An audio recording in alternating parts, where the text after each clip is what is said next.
Hei, mina olen Kerli ja täna ma räägin teile enda meigikunstniku kogemuse põhjal, mis on minu arvates 5 suurimat meigiviga, mida tehakse. Ma küsisin teilt ka Instagramis, mis on teie jaoks rasked kohad meikimises või mis küsimusi teil on. Ja nende samade vigade sees ma üritan nendele küsimustele vastata ning lõpus ma räägin ka sellest, kuidas teha endale lihtsasti lainerijoont. Hakkame pihta. Number 1. Vale tooni valimine. Millest ma siis räägin? Jumestuskreemist loomulikult. Vale toon paistab väga kergesti välja ja see on üks lihtsamini tehtavaid vigasid meigi juures, sest et õiget tooni on lihtsalt endale päris raske valida. Kui sa valid liiga heleda, siis sa näed hallikas välja ja võib-olla meenutad veidi laipa. Ning kui sa valid liiga tumeda tooni, siis võib välja näha, nagu sa sooviksid rassi vahetada. Kuidas siis valida seda õiget? Minu soovitus jumestuskreemi tooni valimiseks on teha nii, et sa lähed poodi ja valid välja enam-vähem, mis jumestuskreemid sulle võiksid meeldida ja hakkad nende toone proovima enda käe-selja peale.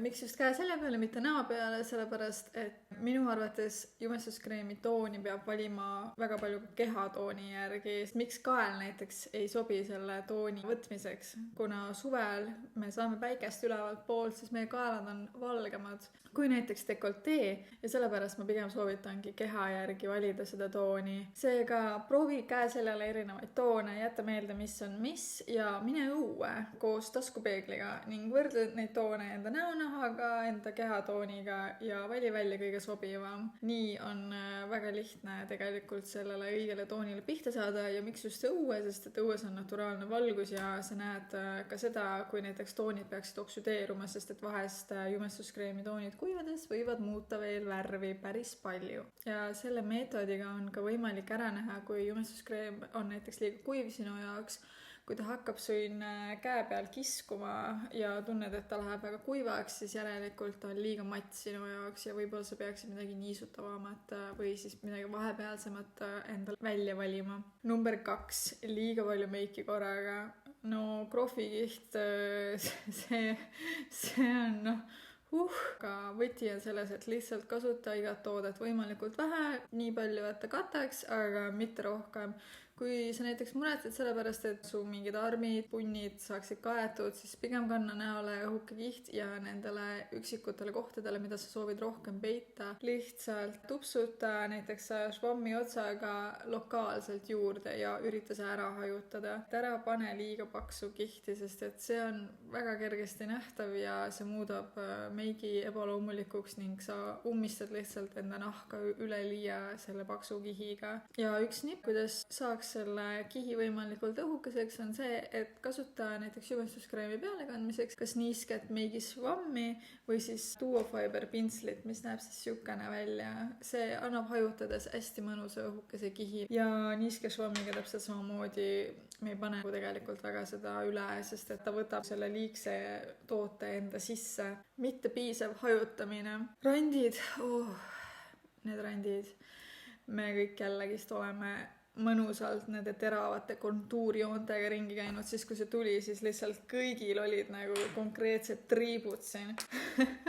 Aga loodetavasti enam väga see moes ei ole, kuid siiski väga lihtne on jätta neid triipe, kui sul ei ole piisavalt lihtsalt toode hajutatud. Seega alati hajuta ja näiteks kui sa tunnedki, et sul läheb liiga palju toodet ja sa tahad seda vähemaks saada, siis tupsuta näiteks salvrätikuga seda vähemaks või käi jumestuskreemi pintsli või švammiga üle.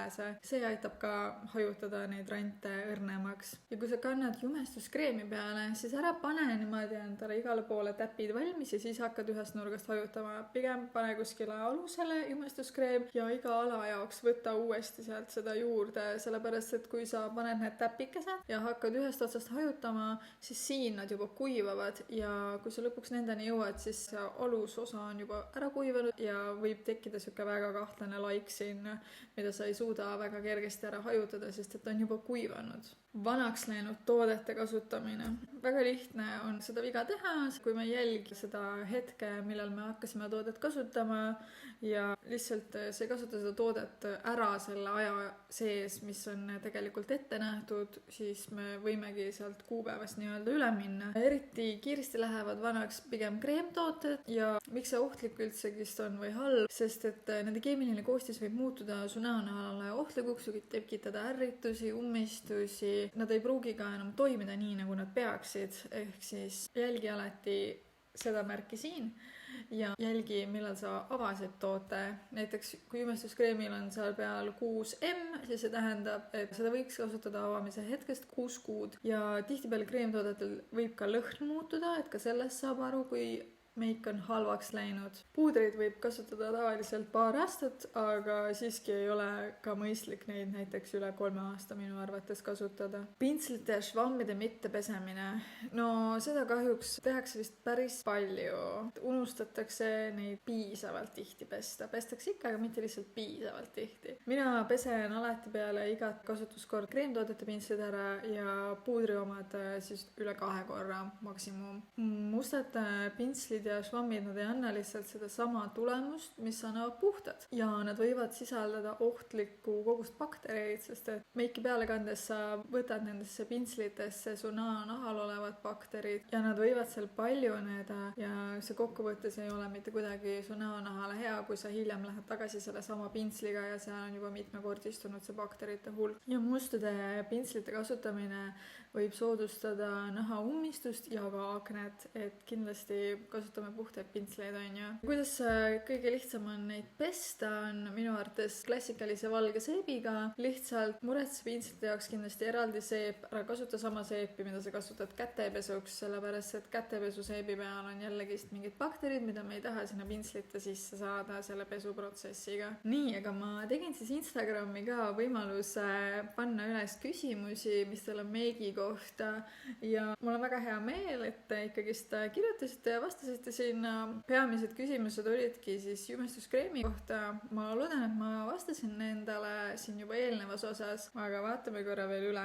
Okei, küsimus, millele ma enne ei vastanud, on, et kas eelistada ripsmetütikuid või ribasid. Mina ise endale panen 99% ajast ribasid, sest et ribasid on endale minu arvates palju lihtsam paigaldada. Tutikud on püsivuse mõttes küll paremad, aga iseendale on neid üsna ebamugav panna. Oma töös klientidele ma panen jällegist 99% ajast tutikuid, sellepärast et ma saan nendega luua individuaalselt igale kliendile sobiva ripsmekaare. Aga iseendale ribasid, sest et kui sa õpid nende kasutamise ära, on väga lihtne neid tegelikult endale paigaldada.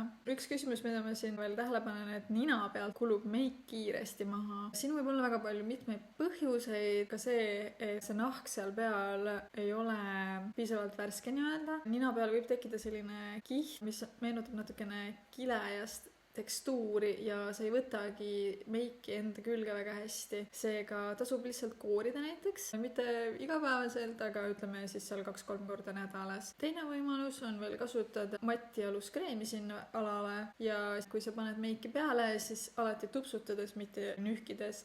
Tupsutades sa vajutad rohkem meigi kinni ja ta ei kulu nii kergesti maha ning kindlasti aitab ka kinnistav puuder ja meigi kinniti. Ja kui silmade alla tekivad peitekreemist sellised koprutavad kohad, siis see tõenäoliselt tähendab, meiki on kas liiga palju või nahk ei ole piisavalt niisutatud või toode ei ole lihtsalt sinu näonahale sobiv, on näiteks liiga kuiv. Et tasub niisutada, tasub proovida panna võimalikult vähe ja kui see ikka tekitab probleeme, siis tasub võib-olla proovida mõnda kergema tekstuuriga või niisutavamat peitekreemi silmade alla. Kuid kõige enam küsitud küsimus oli, kuidas teha endale lainerjoont ja ma näitan teile ette järgnevas klipis, kuidas mina endale seda teeksin ja miks see nii keeruline üldse on.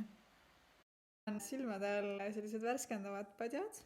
Need on Trade House'ist pärit ja päris mõnusad. Ma hoian neid külmkapis, neid on seal pakis 3 tükki ja kui ma tunnen, et silmaalused vajavad natukene värskendust, siis on hea kohe võtta. Ma näitan teile ette täna ühe viisi, kuidas natuke lihtsam teha lainerjoont endale, aga miks üldse see nii keeruline on? Üheks põhjuseks võib olla see, et meie silmakuju lihtsalt ei ole nii lainerjoone sõbralik. Nimelt, kui sa vaatad videosid, kus näeb nii lihtne välja, siis tihtipeale nende silmakuju on selline.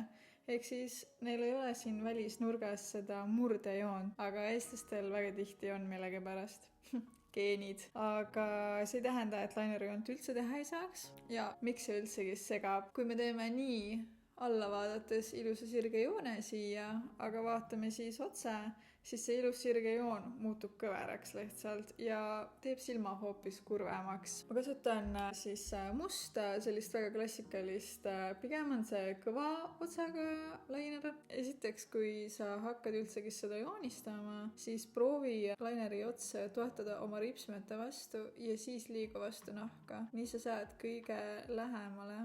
Ja nagu sa näed, ma alustasin keskelt ja siia silma etteosasse ma teen ainult väga peenikese triibu. See aitab visuaalselt ripsmeid paksemaks teha ja siis liigume siia tahapoole. Aga enne kui sa jõuad siia täiesti lõppu välja, siis vaata korraks otse oma peeglisse ja jälgi seda osa siin. See on see, mis paneb paika selle, kuidas see nurk siit ülesse tuleb. Kui me joonistame lihtsalt siit suvaliselt, siis see võib jääda liiga alla ja teha sinu silma hoopis kurvemaks. Seega ma jälgin seda joont siin ja selle joone järgi tõmban väikese joonekese ülesse.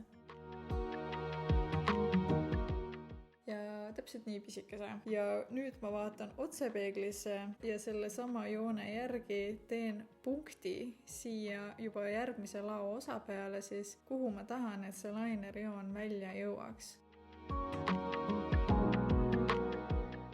Ja kui see punktikene on tehtud, siis vaatan niimoodi pigem alla, ühendan need 2 joont omavahel, aga proovi mitte tõmmata väljapoole kaarega, vaid pigem isegi sissepoole kaarega.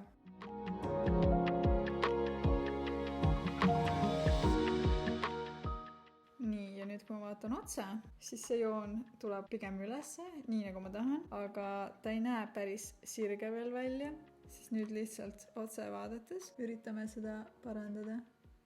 Ja kui see osa on tehtud, siis ühendame selle osa siit, selle osaga siin, aga ära tule väga kõrgelt, pigem alusta madalalt ja ära tee seda lainerjoont väga paksuks. Ma alustan siit lao süviku nurgast ja liigun temaga siia.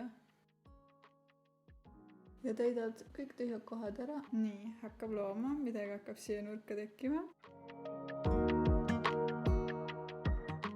Ja lainerjoonega tasub olla hästi kannatlik, aga juhul, kui nüüd midagi tõesti läheb untsu, siis on väga lihtne viis seda teha natukene paremaks. Ma käin selle laineri üle musta laovärviga ja sellest saab smoky liner. Ma kasutan sellist väikest peenikese otsaga pintslit. Ta on nagu laineri pintsel, aga võib-olla natukene paksem kui see, mida ma reaalselt laineri jaoks kasutaksin. Ja matti musta laovärvi. Võtan siia pintsli otsa peale natukene, koputan üleliigse ära ja hakkan tupsutama seda laineri joont üle sellega.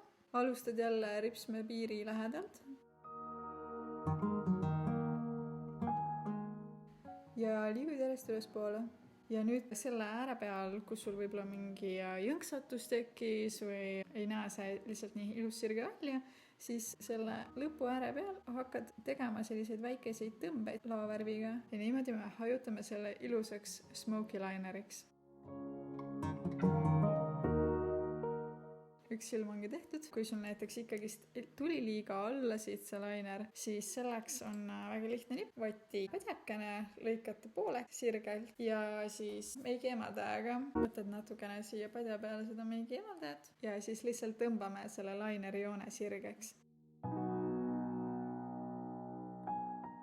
See on üks võimalus, kuidas siis natukene untsu läinud lainerit kohendada. Muidugi ära tee enne põhja jällegist ära, sellepärast et kui sul on põhi juba tehtud, siis sa ei saa seda teha. Kui sul peaks olema põhi tehtud ja sa tahad ikkagist korda teha oma lainerjoont, siis üks võimalus on kasutada sellist terava äärega lapikut pintslit ja peitekreemi ning sellega lihtsalt natukene siis seda kohendada siin. Aga ole hästi ettevaatlik, et see midagi laiali ei jääks, oota, et laine oleks kindlasti ära kuivanud juba ja siis alles hakka seda parandama. Nüüd on mõlemad silmad tehtud, ma lõpetan ülejäänud meigi ja siis ütleme viimased sõnad. Aitäh, et sa vaatasid seda videot, ma loodan, et me teeme nüüd edaspidi kõik vähem meigivigasid ja ma kindlasti oma järgmistes videodes toon veel välja selliseid kohti, mis on võib-olla raskemad ja üritan neid nippe teieni kogu aeg pidevalt juurde tuua. Nii et kindlasti jälgi ka minu järgmiste videode avaldumist. Olge head, jätke videole ka like ja miks mitte ka kommentaar, näiteks mis teie enam levinud meigiviga on ja mida te nüüd kindlasti saate vältida tänu sellele videole. Järgmises videos tuleb valentinipäeva tutorial, midagi armast ja romantilist. Näeme peagi, tšau!